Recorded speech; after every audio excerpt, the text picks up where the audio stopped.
So 6 years ago, I started a company in sustainability in Shanghai, and everyone thought I was crazy. Everyone said, "You're going to reduce waste in people's office? People are going to pay you for this? Are you insane?" And then now, 6 years later, people applaud us, like, "We need more companies like you, we need more people like you." So it's a whole different scenario, it's a whole different world. So what got me 6 years ago to, despite everyone, including my family, is telling me like, don't do it, to actually continue and persevere this idea. But because for me, it came like a small idea, which transformed into a calling, which transformed into a business, which is today like the government's main focus for the next 50 years. So today I want to talk about, so this is me, hi. And so I thought, well, because of my background, I was asked today to speak about local issues. And truth be told, I don't want to talk today about why recycling is important. I don't want to talk today about ways we can all like save the planet, because I don't think the planet needs to be saved. Honestly, I think we need to save ourselves. And so I'm also not going to tell you to go back to nature and connect with it, because what does that even mean, to connect with nature? Instead, I would love to take this following minutes to just explain and maybe even allow yourself to connect with yourself first. Because for me and my job, if you are not connected to yourself, like you cannot connect to the environment and the earth around you. So let's go down a trip down memory lane. I'll take you back to when I was 6 years old, and my favorite thing to do was going to the back of the yard. There was a shed, and next to the shed there was a tree, which made it really easy to climb onto the little roof of the shed. And I would spend hours dreaming about the adventures that I would go on, like the different lands I would discover. And then when I was not on the roof, I was actually outside looking for hidden places or connecting with people that I'd never met before. And I grew up, and of course, like everyone tells you, is like, well, this is not really a job. You have to think about how you can make money, how you can make a living. So I forgot that little dream of like discovering the world and meeting people. But sometimes it would come back. And I don't know why, but I had this urge to write it down, and I just put it in a box in my room, and then I forgot about it again. So I went through middle school, high school, and then right before, when I was about like your age, when I was about to actually start studying, it was actually right before my postgraduate, the idea came to me one last time. And so of course, I wrote it down, and I wrote it down here. I'll read it out for you. I must have been 21 at that age. When I'm 28, I'll be on the road for adventure. I learn how to surf, how to dance, and how to skate. By then, I'll have my motorcycle license, and I could live in a car if I had to. I won't forget what life really is all about for me. Adventure, good food, discovering new people and places, love. I won't care about having the latest fashion must-haves, the best car, the prettiest house. I would live for myself. But for now, I'll go and I'll learn stuff that interests me, have a good job, save a lot of money, and be ready for when I'm 28. I'm 28 today. So, I go to do my postgraduates, and the last class was called Sustainable Luxury. It was basically a week of watching depressing documentaries, but it was not a small voice anymore that I had inside my head, but it was a full body experience. I had 8 hours per day of high energy, my hair was up, I was so excited, I saw so many problems, so many solutions, I could not wait, and I knew this was something I was going to do for the rest of my life.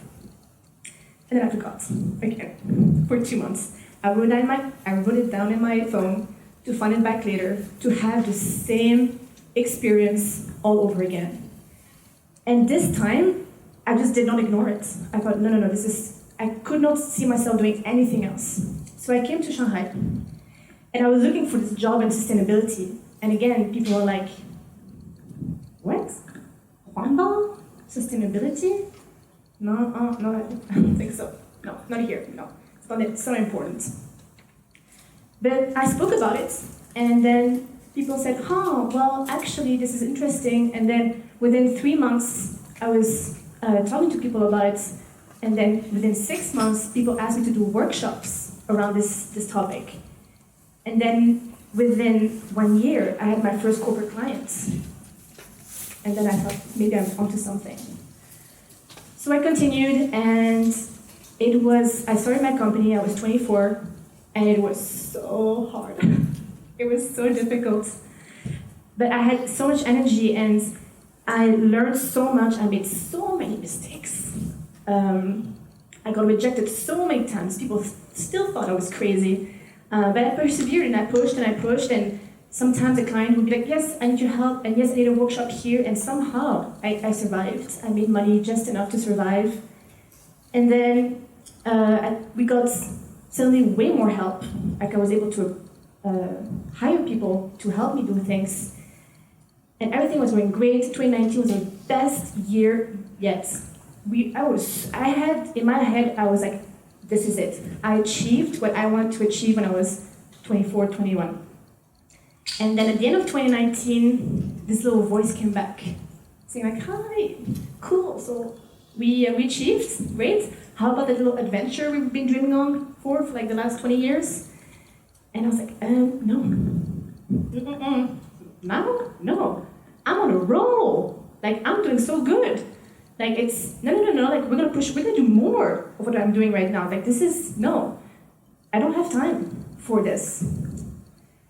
And then 2020 came, and it was brutal. It was really brutal, like, or we survived, but I tried everything in 2020 to stay on this track. I tried everything. I created the best product ever. Like, it's a digital product. It's my most best thing I created in the last 5-6 years. Barely anyone bought it. I called every single person I got in contact with in the last 5 years. No one bought one of my services, and they're not that expensive. So then, 2020 really brought me down to my knees. Nothing worked. And then in 2021, this voice came back saying like, so, little venture? And I'm 28, and I found this note. I found this note again 3 months ago in January. And I thought, well, maybe I'll try. So I started the project. The company is still here. It's running by itself. And I thought, well, actually, if I can create the impact that I want to have on the people, can happen if I start this new adventure, because I'll be able to have more impact and talk to more people and actually share way more and way faster than if I was just in Shanghai. So I'm embarking on a new adventure. I'm going to create a documentary about Chinese innovators and change makers who already exist. They're just not in my city. So I'm going to go on this adventure, and again, this will be something new. But what I found is that when you do choose to listen to that little voice and that you actually persevere, life kind of helps you in a way. Like it did when I started Zero Waste Shanghai, it helped me, and today it's helping me again. I think the biggest message is for me today, especially as an environmentalist, is that the planet doesn't need to be saved. But we need, again, truly, to save ourselves. And I don't deny that we're looking at environmental disasters in the near future, but I don't think that things that like recycling is helpful, for sure. But I think, again, that what we need is for you to connect to yourself. And because if you're connected to yourself, you will be connected to the environment around you, and this in itself will just help the environment forward. Are we creating too much waste? Yes, way too much. Are species dying every day? Yes, Thousands. Is the planet becoming unlivable every day a little bit more? It is. I think it's crazy that we spend so much money today on filters for clean air and water when you actually think that those things are actually free. But we spend no money on clothes, and that's actually something that we should be paying more money for good quality. So if your little voice inside your head tells you that all you want to do all day is rock climb, do music, invest in stocks, I don't care, that's great too, save people's lives, then please do it. Will it be easy? No. It will be very difficult, but it will be amazing. You will feel so alive. Will it be scary? Yes. It's so scary because you're going against everything that what you think people want out of you. So I think my message today is like that little voice inside your head.